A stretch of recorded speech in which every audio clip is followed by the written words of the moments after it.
Emotions are the core reason that people will perform certain actions. Anger, sadness, happiness, they're all different emotions that compel us to make certain decisions, some of which we might not even realize we're able to do. We often think emotions make us weak, that strength is about shutting them out. We shut out things like trauma so that way the past can't affect us. Some people choose to become numb so that way they can't get hurt in the future.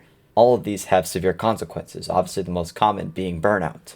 But what if we take away these emotions and force people to do whatever we say while they have no reason not to?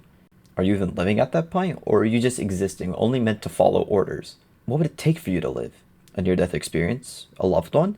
A hellish landscape that constantly tries to kill you? Hell's Paradise is a recent anime project by Studio Mappa, which easily earned a place in my top 10 anime of all time. I recently found this anime after I was looking for a new show to watch, and after hearing no hype about this show, I was more than happy with the end result. The gorgeous animation, the fluid fight choreography, and the fantastic story. They're all amazing, and I highly recommend that you give this show a watch. But in this video, I want to show that Gabimaru the Hollow, the man with no emotions, is a masterclass at showing how someone can find their will to live again. Gabimaru the Hollow was born into death, taken from his family as a child. He was raised by the Iwagakure village to be their strongest shinobi, a weapon with no room for emotion. All his life he killed to survive. It didn't matter who stood in his way. If Gabimaru wanted them dead, they died. That's how he earned the title, the Hollow, but eventually was caught and brought to be executed. And as the executioner's sword made contact with his neck, it breaks. But why? Gabimaru constantly stated that he had no care if he lived or died. So why did he try so hard to stay alive? Well, there's an explanation for this. We learned that Gabimaru has a wife, which is shocking. How can a man with no emotions find love? Gabimaru's wife, a kind, warm, soft-spoken person, shows Gabimaru something he's never seen before. Love. Someone who comforts him and shows him that he is more than a killing machine. That he's a person who is capable of being loved and loving others. She didn't teach him how to fight. She taught him how to exist. Quietly, gently.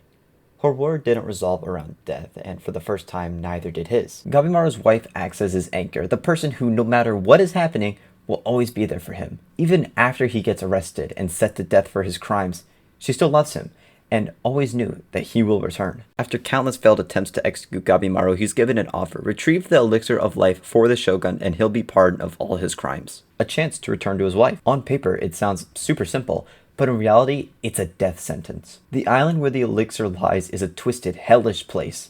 Giant monsters roam freely, the environment is hostile, and even a mosquito bite can turn you into a zombified flower corpse. On this island, surrounded by constant death, Gabimaru begins to change and truly leave the Hollow behind. Every criminal on this mission is assigned an executioner from the Yamada Asamon clan. Gabimaru's is Sagiri, someone he immediately distrusts. He sees her as nothing more than a threat, another obstacle. Eventually, his instincts take over and he raises his sword to her throat. But he stops. He can't do it.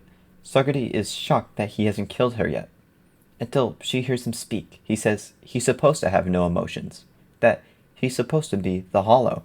And that these emotions, these cracks in the mask, are what make him weak. But Sagiri doesn't see it that way. Even in the short time they've spent together, she knows the truth. Gabimaru isn't hollow. He's human. All his life, he's been forced to wear the title of a weapon, to suppress anything that made him feel. Sagiri is more than just his executioner.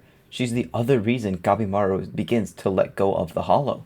But Sagiri helps him feel like he deserves to live, by pushing him to ask, what kind of man do I want to be?